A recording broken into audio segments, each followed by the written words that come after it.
What I like to say is that we are Barca, we are maybe different than them, and this is good. And I'm really happy about this because what I can see here with La Masia players, with every player, the connections they have, everyone here around, it's great. It's great. And it's like, if you feel like it's a family, not only the players and the coach, it's about the staff, everyone.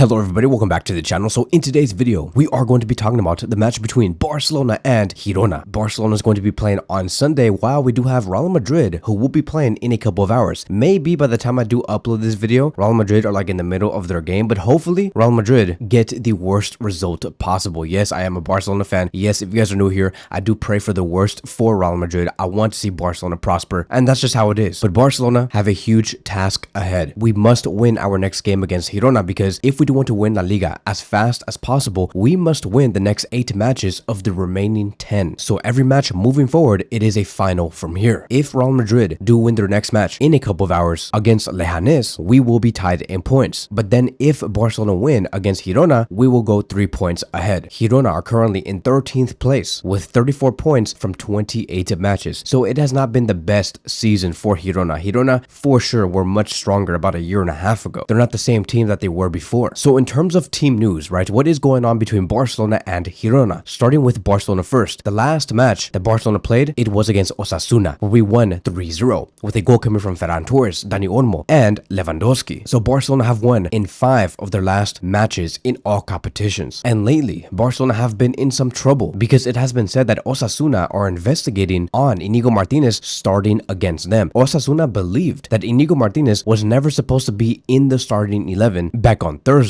And I'm going to quickly assess the situation so everybody can have a better idea on what has been going on here. So Osasuna have filed an appeal against Barcelona for improper fielding of Inigo Martinez. Shortly right after that, it was reported, according to Jared Romero, that top voices were saying that there is no chance Barcelona will be punished for fielding Inigo Martinez against Osasuna. And the club is very calm, as they should, because if we actually read the rules correctly, Barcelona did nothing wrong. So let me explain. This issue does center around a FIFA regulation outline in Article 5. And in this rule, it does state that if a player withdraws from international duty due to injury, they cannot play for their club for 5 days following the last match of the international window, unless the National Federation does release the player, okay? And that is what Osasuna is complaining about. However, if we look further into Inigo Martinez's special situation, Martinez was called up to the Spanish national team, which yes, was true. So Osasuna, in a sense, they were right, but withdrew on March 17th, 2025, after Barcelona submitted a medical report diagnosing him with a right knee injury. Spain's last match of the international break was against the Netherlands earlier on Sunday this week, which was on March 23rd. Barcelona's match against Osasuna took place 4 days later on Thursday, March 27th, which is, yes, short of the 5-day requirement. And that is why Osasuna contends that Martinez's participation in the game did violate this FIFA rule. But then Barcelona responded and they said that no rules have been breached, because they have argued that the RFEF and the Spanish national team coach Luis de la Fuente accepted the medical report and released Inigo Martinez from international duty well before all matches were even played. And Inigo Martinez did not once play for the Spanish national team, hence the reason why this rule does not apply, and he was replaced by Dean Hussein. And so because of this early withdrawal from Inigo Martinez and the fact that the federation even approved of this, they argue that the 5-day restriction does not apply to Inigo Martinez. And that is why Inigo Martinez was allowed to play against Osasuna, because he played no matches for the Spanish national team whatsoever. If Inigo Martinez did play a match with the Spanish national team, let's say for example against the Netherlands, then yes, the 5-day restriction would have applied. But because Inigo Martinez never even went in the first place, because he hasn't played in 11 days, once again, this rule does not apply. This Osasuna appeal and stance is just stupidity. Osasuna are hinging on their wrong interpretation of the FIFA rule. And I believe that if if Osasuna wants to focus on something, they should focus on not getting relegated because they are 6 points above relegation. Don't put your focus on Barcelona fielding Inigo Martinez, and he was even cleared to play. Yes, I know that it hurts that you guys lost 3-0 against us. Maybe you guys did believe that you guys could beat us again, but it did not happen. So focus on the right things. Focus on not getting relegated. So moving past that, right, let's go back to FC Barcelona. After the match against Girona, we will be playing a Copa del Rey semi-final match, which will be the second leg against Atletico Madrid. Our next match is going to be against Real Betis for La Liga, and then in the next one will be a Champions League quarterfinal match, which will be the first leg against Borussia Dortmund. In terms of squad availability, Rafinha is going to be returning and ready to play against Girona. Keep in mind that if Rafinha did play against Osasuna, then yes, now Osasuna finally have something to complain about. But Barcelona did the correct things. Rafinha had all the reasons in the world to not play because of the 5-day restriction rule, because Rafinha needed some rest, but now Rafinha is here. Cubarsí is going to be available, even though he doesn't have an ankle issue. It's very minor, but he is going to be available. Araujo, he was on the bench last match, but he is going to be available. Dani Olmo is going to be out for 3 weeks because of his adductor. Casado is still injured with a knee injury. Andreas Christensen is still injured because of a muscle injury. Marc Bernal, Ter Stegen, knee injury, they're out. So as of now, the only one that is doubtful, I would just say, is Cubarsí because of his ankle. It's very minor, but we'll see if Hansi Flick does make him play or not. As for Girona, their last match was a draw against Valencia 1-1, so automatically their confidence is very low. They have had 3 consecutive La Liga draws, one of the worst runs since January 11th, with 1 win in the last 9 league matches, which was 5 losses and 3 draws. Like I've said, Girona is nowhere near the team that they were before, because back in the 2023-2024 season, they finished 3rd in La Liga. Now you're telling me that Girona is in 13th place? That is insane. As of now, there is no European football for them unless there is a drastic turnaround, and they are only 7 points above relegation zone, which puts them right next to the almighty Osasuna. In terms of their availability, they're not going to be having Abel, who did play against us last time, but he is going to be out with a muscle injury. Solis has a knee injury. Ivan Martin has a muscle injury. Suspended players. Van de Beek will not be there because of yellow card accumulation, and so we should expect to see some familiar faces going up against them tomorrow night, like Oriol Romeu, and also Arthur, who did play with us back in 2018 and 2019. In terms of the head-to-head and previous meetings, Barcelona usually average 3+ goals per 90 minutes going up against them. However, in the past few meetings with Girona, it has not been so pretty. For example, yes, we did win against Girona 4-1 earlier this season. It was amazing. We saw Lamine Yamal score 2 goals, Dani Olmo score 2 goals, Pedri also score a goal, Lewandowski and Casado getting an assist, Jules Koundé also getting an assist. It was an amazing lineup with an amazing performance. We dethroned Girona on that night a few months ago under Hansi Flick. However, last season, there was a reason why Girona were in 3rd place. That is because they have washed us twice. The first one was on December 10th, 2023, where they beat us at our own home 4-2. Fast forward to May 4th, 2024, they beat us yet again 4-2 at their home, ultimately beating us 8-4. There was a period there where Barcelona could not defeat Girona, but up until Hansi Flick came, Barcelona have just been monsters, and Girona cannot do anything. So Barcelona is going to be looking to maintain their lead at the top of La Liga. Girona are struggling in form. Yes, they have historically shown that they are capable of upsetting Barcelona, but several key players are missing on both sides. Barcelona are at the form of their life, and so we should expect a very high-scoring game, with Barcelona ultimately getting the win. Hansi Flick also stated a few things that is going to help us understand who could be starting in the 11 against Girona. And so this is what Hansi Flick stated. Each player has to give 100% every day, every week, to give and show us, the coaches and everyone else, what they deserve to play. That's the job the players have to do, and that's all I have to say about that. He even referenced Ansu Fati, and he stated, we'll see if Ansu Fati can get playing time. If we need him, we'll do it. So yet again, Hansi Flick is showing us that in the way that they do work within this club is all about whether you show 100% or not. If you are a talented player, but you only show 90%, you're going to be replaced by the guy that is not as talented as you, but shows 100%. Ansu Fati must do more. This automatically does tell me that Rafinha will most likely get the left wing position tomorrow night, and it's not going to be Ansu Fati. And there has been multiple chances for Ansu Fati to get some minutes. Like for example, against Osasuna, Rafinha was not there, but yet again, Xavi was the one to replace Rafinha, who is not even a left winger. Speaking about Xavi, Hansi Flick also stated, Xavi's best position is a number 6. We want to combine and test. He pressed well and was vital in the match against Osasuna. I'm happy with his performance. Hansi Flick also spoke about rotations, and he stated, all the players are available, but it's possible 1 or 2 will be rested. We'll decide tomorrow. As for Lamine Yamal, he's very smart and knows how to dose himself in the games. He told me that he feels good and he is aiming to start tomorrow. And here's going to be a list of the players that has accumulated the most minutes for FC Barcelona this season in all competitions. You can see that Lamine Yamal Yamal is one of the highest, ranking in 5th place with Cubarsí 4th, Pedri 3rd, Rafinha 2nd, and Jules Koundé as number 1. And I don't know if you guys have noticed, but the players that have accumulated the most minutes are the exact same players that don't have any competition going up against them. Jules Koundé does not have a right-back competitor, hence the reason why he is irreplaceable at the moment. But do I see any of these players getting rested going up against Girona? Maybe there is one. I know that it is scary for us to continue to use these players and play them for a full 90 minutes because we do have very important matches coming up, but I don't see Hansi Flick saying that, okay, all of these players here in this list are going to be rested. These 3 points against Girona is very vital. So we do have to find a balance. Like, for example, yes, starting these players, but rotating very early in the game and making sure Barcelona do their job and take down the teams early. But do I see anybody like not playing whatsoever? If there was one, I would say Cubarsí, which is going to lead me towards the predicted starting 11. So I do see Szczesny in goal, with our back line as Jules Koundé on the right back position, Araujo and Inigo Martinez as the center back pairing, with Balde on the left back position. I think that if anybody does need a rest at the back, it is Cubarsí, because Cubarsí, as a matter of fact, does have a small ankle injury. It's not too serious, like I've said, but still, we have to take precautionary measures. I would like to see later in the game Jules Koundé getting rotated by either Hector Fort or whoever else is available to play in that position. It's probably just Hector Fort, but I would like to see Jules Koundé get some rest in the last 25 minutes. As for the double pivot, I want to ask you guys this. Would you guys rather see Pedri and Xavi or Pedri and Frankie de Jong? Because Xavi played amazing, and Hansi Flick just stated that Xavi is a number 6. He's not a number 10, not a left winger, but a number 6. He's starting to find out what is Xavi's true position. And so would you guys rather see Xavi or Frankie start next to Pedri? For me, I'm gonna just say Frankie to start next to Pedri and Xavi coming in later in the game. I know that many want to see Xavi and Pedri in the double pivot position, but honestly, I don't really think that works. I would like to see it work, but so far, based off the data that we do have, having a double pivot of Pedri and Xavi, it just doesn't seem the most optimal. The last time we started Pedri and Xavi together in the double pivot position was against Las Palmas, where we actually lost against them 2-1. Only Rafinha was able to score. Now, we can argue that maybe the reason why Barcelona could not get more goals against Las Palmas is because we had a very weak attacking setup with Pablo Torre on the left wing position, Fermin Lopez as the number 10, and Lewandowski up top, who was not even on form. But still, Xavi had to come out on the 57th minute and get replaced. Maybe it was also too early because Xavi just came back from injury, and hence that could be the reason why Xavi and Pedri double pivot did not work. Pedri got an assist on that night, by the way, but it was not a pretty game. So as of now, I'm just going to play it safe and just say that it is Frankie and Pedri, with our attacking 4 being Lamine Yamal, Fermin as the number 10, who deserves it because of his performance against Osasuna, Rafinha on the left wing position because now he has some rest, and Ferran Torres as the number 9, not Lewandowski. Not saying that Lewandowski has been trash, he has been scoring goals, but if there was one player that deserves to have more minutes, it is Ferran Torres, who is very effective. I love the way that he likes to attack open spaces, pulling defenders away from his teammates. Ferran Torres off the ball movement is just a world class, and not only that, but now he's starting to score a lot of goals, and I want to see more of that. And I think that it's safe to say that we should have Lewandowski rested for the match against Atletico Madrid. And so that is it. That is going to be wrapping up today's video. Thank you guys so much for watching, and I will see you guys in the next one.